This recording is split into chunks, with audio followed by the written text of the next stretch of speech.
تجوید کی تدریسی پروجیکٹ کے لیے میرا موضوع ہے لحن اور اس کی اقسام. تو لحن کے سب سے پہلے ہم لغوی معنی دیکھیں گے، پھر اس کے اصطلاحی معنی اور اس کے بعد اس کی اقسام کو دیکھیں گے. تو لحن کے لغوی معنی ہیں تلفظ یا ادائیگی کی غلطی کرنا. اور اگر ہم اصطلاحی معنی دیکھیں تو قرآن کریم کی تلاوت کے دوران الفاظ و کلمات کی ادائیگی میں ان کے تلفظ میں کوئی غلطی کرنا. لحن کی دو اقسام ہیں، ایک ہے لحن جلی اور ایک ہے لحن خفی. اس کی اگر تعریف کو دیکھیں تو لحن جلی وہ لحن یعنی وہ غلطی ہے جو ماہرین تجوید کے علاوہ عام افراد بھی محسوس کر سکیں، یعنی وہ غلطی اس قدر واضح ہو. اور اگر لحن خفی کی تعریف دیکھیں تو یہ تلاوت قرآن کریم کے دوران ایسی غلطی کرنا ہے جس کو ماہرین فن تجوید تو سمجھ جائیں مگر عام آدمی نہ سمجھ سکے، یعنی یہ ایک مائنر ایرر ہے اور لحن جلی جو ہے وہ میجر ایرر ہے. سب سے پہلے لحن جلی کی مثالیں دیکھتے ہیں. تو اس میں 5 اقسام کے کیسز ہو سکتے ہیں. پہلی سچویشن یہ ہے کہ ایک حرف کی جگہ دوسرا حرف پڑھ دینا، جیسے یہاں مثال ہے قولا کی بجائے اس کو کالا پڑھنا اور الرحمن کی بجائے الرحمن پڑھنا. دوسری غلطی کیا ہے کہ حرکت میں غلطی کرنا، یعنی زیر زبر پیش کو آپس میں بدل دینا. اس کی مثال میں انعمتا کی بجائے انعمتو پڑھ دینا. اور تیسرے نمبر پر ہے سکون کو حرکت یا پھر حرکت کو سکون میں بدل دینا. وہی پہلے والی اگزامپل ہے، اس میں انعمتا کی بجائے انعمتا پڑھنا، یعنی ہم نے سکون کو اس میں زبر سے بدل دیا ہے. اس کے بعد چوتھی سچویشن ہے کسی حرف کو ضرورت سے زیادہ کھینچنا یا مختصر کر دینا، جیسے انا کے بجائے انا پڑھ دینا اور قلنا کے بجائے قلنا پڑھنا. اس کے بعد پانچویں کنڈیشن ہے کہ کسی حرکت کو مجہول پڑھنا. اس کی مثال میں آتا ہے کہ جیسے الحمد میں حرف دال کو اردو کے دو کی طرح پڑھنا، الحمدو پڑھنا. اسی طرح سے ربی زدنی علما میں حرف بے کو اردو میں جیسے بے مثال پڑھتے ہیں اس طرح سے پڑھنا، ربی زدنی علما پڑھنا. اس کے بعد دیکھتے ہیں کہ لحن جلی کے بارے میں کیا حکم ہے. تو اس میں 2 صورتیں آتی ہیں. پہلی صورت تو یہ ہے کہ لحن جلی حرام ہوگا، اور وہ حرام کیسے ہوگا کہ قصدن اگر لحن جلی کو ہم کریں تو وہ حرام ہوگا. اس سے چونکہ اکثر و بیشتر معنی مطابق تبدیل ہو جاتے ہیں تو اس وجہ سے اس کو اگر ہم ارادی طور پہ کہیں تو یہ حرام ہے اور یہ انتہائی مذموم عمل ہے. دوسری صورت کیا ہے کہ لحن جلی غیر ارادی ہو یا غیر اختیاری ہو، کرنے والے کے اپنے اختیار میں نہ ہو، تو اس صورت میں بھی یہ مکروہ ہے اور اس کی اصلاح کرنی چاہیے. اس کے بعد آتا ہے لحن خفی کی مثالیں. اس کی مثالوں میں آتا ہے اخفاء کی جگہ اظہار کر دینا، قلقلہ نہ کرنا یا مد کی مقدار میں کمی بیشی کرنا. اور لحن خفی کا حکم کیا ہے کہ اس سے بچنے کی حتی المقدور کوشش کرنی چاہیے، اور اگر ہم اس سے بچنے کی بالکل کوشش ہی نہ کریں تو پھر ہم گناہ گار ہوں گے. اس کے بعد آتا ہے کسی عذر کا ہونا، یعنی اگر انسان اپنی کوشش بھی کر رہا ہے اصلاح کرنے کی لیکن اس سے اصلاح نہیں ہو پا رہی مختلف وجوہات کی بنا پر.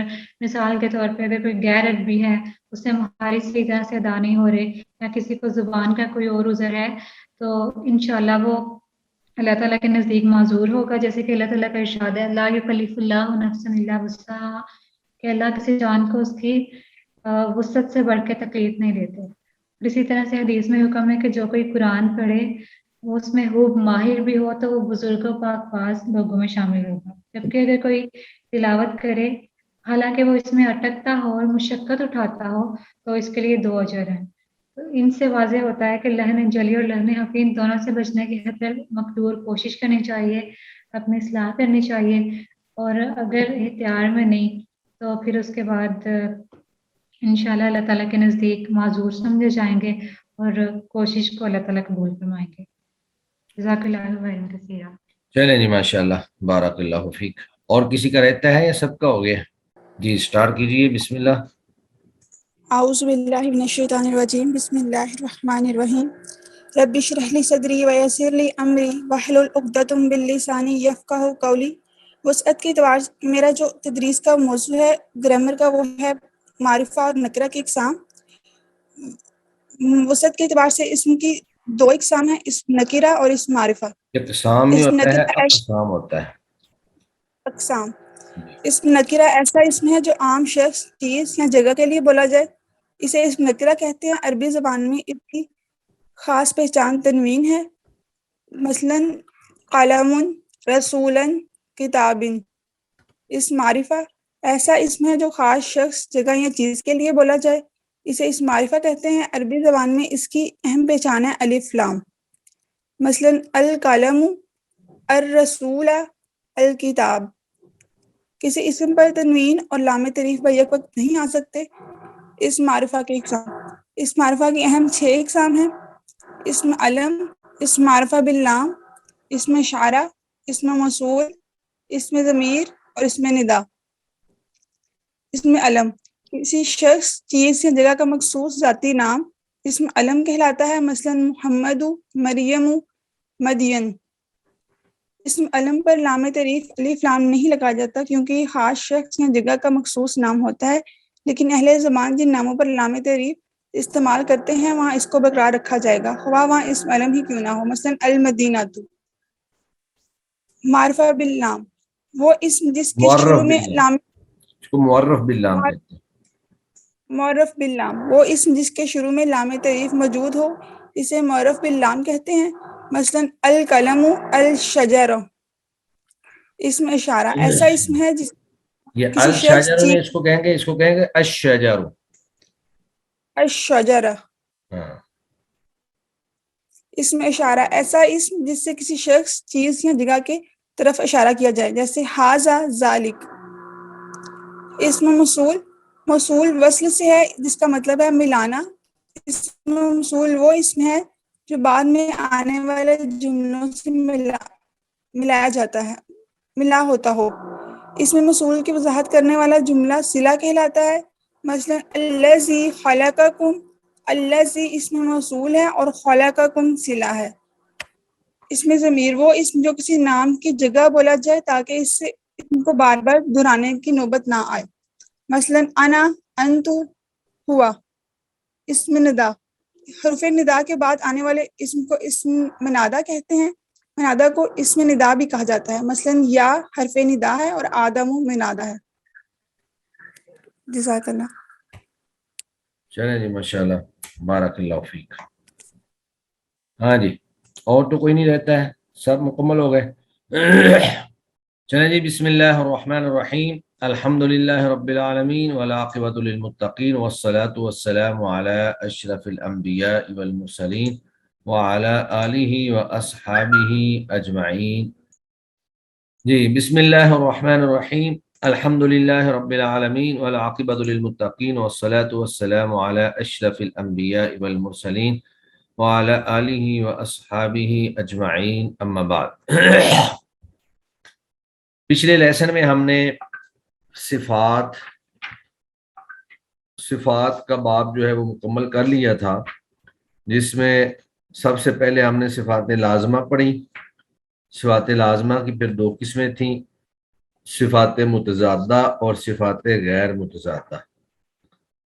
تو صفات متضادہ اور صفات غیر متضادہ ہم ساری ہی تقریباً پڑھ چکے ہیں۔ تو جو صفات عارضہ ہیں، چونکہ وہ الگ سے ابواب میں، جیسے تفخیم ہے، ترقیق ہے، وہ الگ سے ہم پڑھ چکے ہیں۔ لام کی تفخیم و ترقیق، را کی تفخیم و ترقیق، اسی طرح نون ساکن اور میم ساکن کے احکام۔ تو اس لیے انہوں نے یہاں پر صفات عارضہ کو الگ سے بیان نہیں کیا ہے۔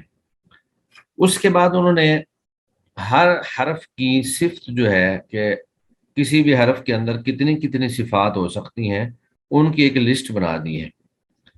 چونکہ آپ نے اوپر پڑھا ہوگا کہ جو صفات متضادہ ہیں وہ 5 جوڑے ہیں، اور ان میں سے ہر صفت جو ہے وہ دوسری صفت کی ضد ہے۔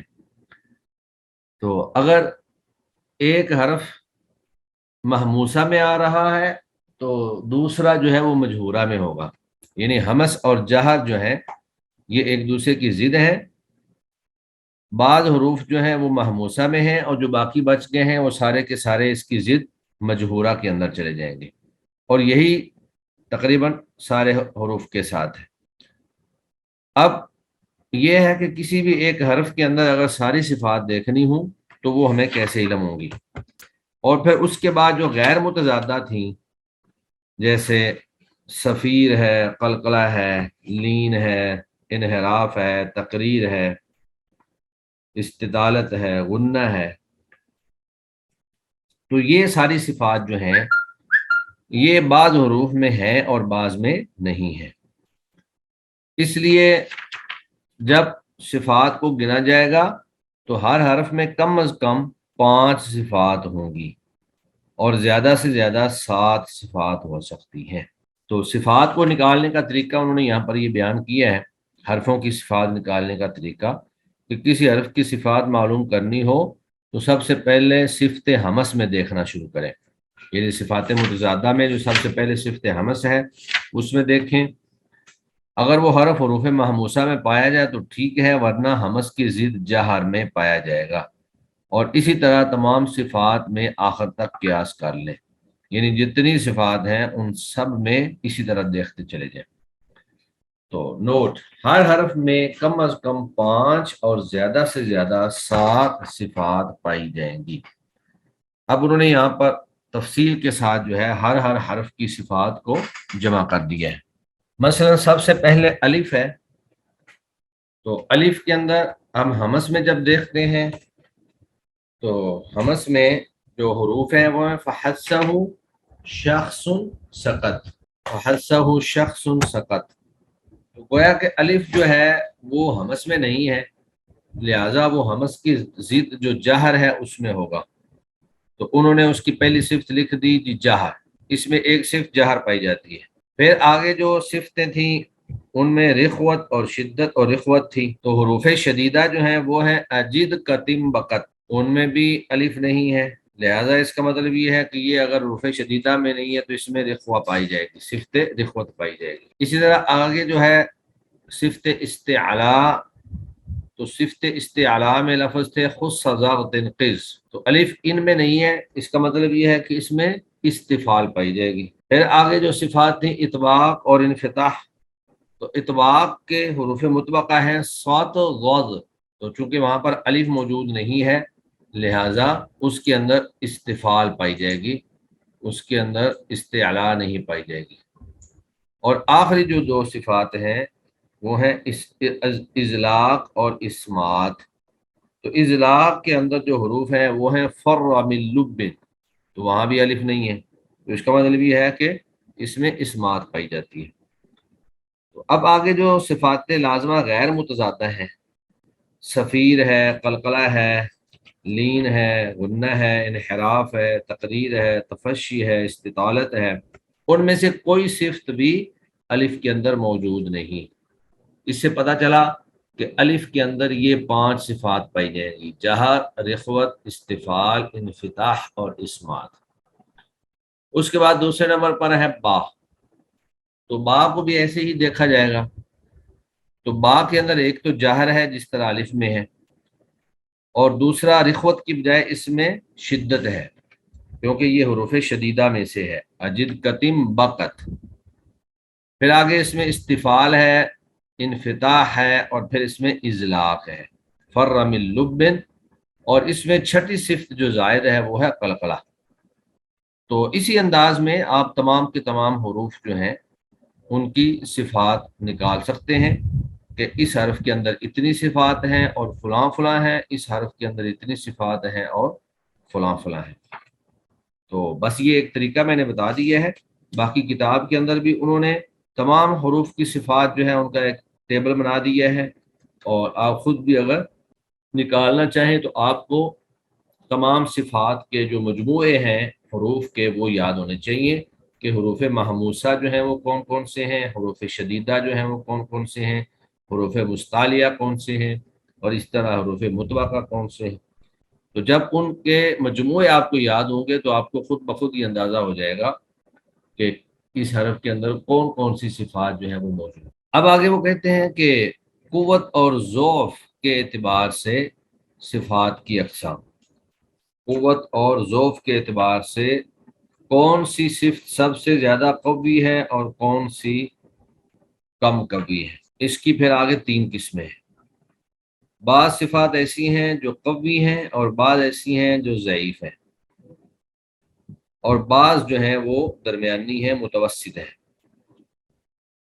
تو قوی صفات کے اندر سب سے پہلے جہر ہے، شدت ہے، استعلاء ہے، اطباق ہے، اسمات ہے، پھر آگے قلقلہ، صفیر، تفشی، تقریر، انحراف، استطالت، غنہ، یہ جتنی صفات ہیں یہ ساری کی ساری قوی صفات کہلاتی ہیں۔ اور جو ضعیف ہیں ان میں جہر کی ضد جو ہے وہ حبس، شدت کی ضد رخوت، اطباق کی ضد انفتاح، اسمات کی ضد اذلاق، اور اطباق کی ضد جو ہے استعلاء کی ضد استفال۔ تو یہ ساری جو ہے پھر آگے لین، یہ 6 صفات ہیں جو ضعیف ہیں۔ اور ایک صفت ایسی ہے جو قوی اور ضعیف صفات کے درمیان ہوتی ہے اور اس کو لین کہتے ہیں، متوسط کہتے ہیں۔ یہ حروف شدیدہ اور حروف رخوہ کے درمیان ایک صفت ہے جس کو توسط کہتے ہیں۔ اور اس میں توسط کے اندر جو حروف پائے جاتے ہیں وہ لن عمر، لام، نون، عین، میم اور را ہے۔ جس طرح صفات قوی اور ضعیف ہیں اسی طرح حروف کی بھی اقسام ہیں۔ بعض حروف جو ہیں وہ قوی ہیں اور بعض جو ہیں وہ ضعیف ہیں، اور بعض درمیانے ہیں اور بعض اقوا ہیں اور بعض اضعاف ہیں۔ تو اہل علم نے حروف کی ادائیگی کے اعتبار سے حروف کی بھی تقسیم کی ہے کہ بعض حروف بہت قوی ہیں، بعض جو ہیں وہ تھوڑے قوی ہیں، بعض درمیانے ہیں، بعض ضعیف ہیں اور بعض بہت زیادہ ضعیف۔ سب سے پہلے ہے اقوا حروف۔ اس سے مراد وہ حروف ہیں جن میں تمام صفات قویہ ہوں، یعنی پیچھے جو صفات گزری ہیں جن حروف کے اندر تمام صفات قوی موجود ہوں یا صرف ایک ضعیفہ ہو تو ان کو حروف اقوا کہا جاتا ہے، اور وہ 4 ہیں۔ وہ طا، ضاد، ظا اور قاف، یہ 4 ہیں۔ طا، ضاد، ظا اور قاف۔ دوسرے نمبر پر وہ حروف ہیں جو قوی کہلاتے ہیں، تو اس سے مراد وہ حروف ہیں جن میں صفات قویہ زیادہ ہوں اور صفات ضعیفہ کم ہوں، یعنی اگر اس میں 5 صفات پائی جا رہی ہیں تو ان میں 3 جو ہیں وہ قوی ہوں اور ضعیف جو ہیں وہ 2 ہوں، اور وہ بھی 5 حروف ہیں۔ وہ ہے جیم، دال، صاد، غین اور حمزہ۔ جیم، دال، صاد، غین اور حمزہ۔ تیسرے نمبر پر حروف متوسطہ ہیں۔ اس سے مراد وہ حروف ہیں جن میں صفات قویہ اور ضعیفہ برابر ہوں، اور وہ 4 ہیں۔ با، را، زا اور عین۔ با، را، زا اور عین۔ چوتھے نمبر پر ضعیف حروف ہیں۔ اس سے مراد وہ حروف ہیں جن میں صفات ضعیفہ جو ہیں وہ زیادہ ہوں اور صفات قویہ کم ہوں، اور وہ 12 حروف ہیں۔ الف، تا، خا، دال، کاف، سین، شین، لام، واو، یا، نون اور میم۔ اور 5ویں نمبر پر اضعاف ہیں۔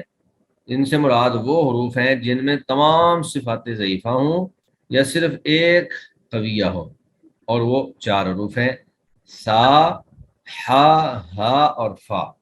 تو جس طرح صفات میں سے بعض صفات قوی ہیں، بعض ضعیف ہیں، اور ایک صفت جو ہے وہ درمیانی ہے، متوسط ہے، اسی طرح حروف کی بھی پھر آگے 5 اقسام ہیں۔ بعض قوی ہیں تو بعض اقوا ہیں، اور بعض درمیانے ہیں، متوسط ہیں، بعض ضعیف ہیں اور بعض اضعاف ہیں۔ تو یہاں پر ہمارا صفات کا باب جو ہے وہ کمپلیٹ ہو جاتا ہے۔ اس کے بعد پھر کوشچنز ہیں، سوالات ہیں، مشق ہے۔ تو گویا کہ ہم نے اس پورے جو ہمارا سیمسٹر تھا، آج چونکہ شاید آخری ہمارا لیسن ہے، اس پورے سیمسٹر کے اندر ہم نے جو چیزیں پڑھی ہیں، نون ساکن کے احکام پڑھے ہیں، میم ساکن کے احکام پڑھے ہیں، مد کا پورا تفصیلی بیان پڑھا ہے، لفظ جلالہ یعنی لفظ اللہ کو موٹا اور باریک پڑھنے کا جو باب ہے وہ پڑھا ہے، اور را کے احکام پڑھے ہیں کہ را کن صورتوں میں موٹی ہوتی ہے اور کن صورتوں میں باریک ہوتی ہے، اور اس کے بعد آخر میں آ کر ہم نے مخارج اور صفات۔ تو یہ گویا کہ ہمارے پاس میم ساکن کے، نون ساکن کے احکام، مد، لفظ جلالہ، را، مخارج اور صفات، یہ ٹوٹل جو ہے 7 ابواب جو ہے وہ ہم نے پڑھ لیے ہیں۔ اور شروع میں ہم نے ابتدا سے لحن کی اقسام پڑھی تھی. سب سے پہلے جو ہے پڑھا تھا ہم نے ابتدائی چیزیں مبادیات تجوید کہ تجوید کا معنی کیا ہے، تجوید کا موضوع کیا ہے، تجوید کی غرض و غایت اور فضیلت کیا ہے، اور اس کے بعد پھر لحن کی اقسام پڑھی تھی کہ لحن جلی، لحن خفی، اور پھر تلاوت کے مراتب. تو یہ وہ ابواب ہیں جو ہم نے پڑھے ہیں، ان کو آپ لکھ لیں اپنے پاس. انشاءاللہ ہمارا جو ایگزام ہوگا تجوید کا وہ انہی ابواب میں سے ہوگا جو 7-8 باب میں نے آپ کے سامنے پیش کیے ہیں. نون ساکن، میم ساکن، مد، لام جلالہ اور را، مخارج، صفات اور مبادیات تجوید اور لحن کی اقسام.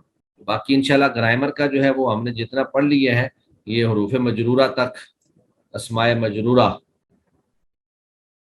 قواعد النحو کا اسماء مجرورہ تک، اور قواعد الصرف کا جو ہے وہ ثلاثی مجرد کے 6 ابواب کی جو صرف صغیر ہے وہاں تک. تو آپ لوگ جو ہیں اپنی تیاری شیاری کریں، جاری رکھیں. اگلے ہفتے میں تو ایک ہفتہ جو ہے وہ آپ کے پاس تیاری کا ہے، اور اس کے بعد پھر انشاءاللہ ایگزام جو ہے وہ ہوگا. باقی ایگزام کی جو صورت ہے، کیا طریقہ کار کیا ہوگا، وہ انشاءاللہ میں ابھی تک ان سے نہیں ڈسکس کر سکا. تو جو ہی میرے علم میں آتا ہے وہ میں گروپ کے اندر ہی انشاءاللہ شیئر کر دوں گا. جی، ابھی کسی کے ذہن میں کوئی کوشچن ہے ہمارے لیسن سے متعلق یا ایگزام سے متعلق تو وہ آپ پوچھ لیں. تجوید کا ایک کوئز رہتا تھا، وہ بھی میں نے آج اپلوڈ کر دی ہے. اس کی تاریخ جو ہے وہ 11 اپریل ہے. 11 تک آپ اس کو بھی حل کر لیں. 6 کوئز جو ہیں وہ ہمارے پورے ہو جائیں. جی، کسی کے ذہن میں کوئی کوشچن ہو، کوئی بات پوچھنی ہو، یا سب کنفرم ہے، واضح ہے؟ السلام علیکم ورحمۃ اللہ وبرکاتہ. جی وعلیکم السلام ورحمۃ اللہ وبرکاتہ.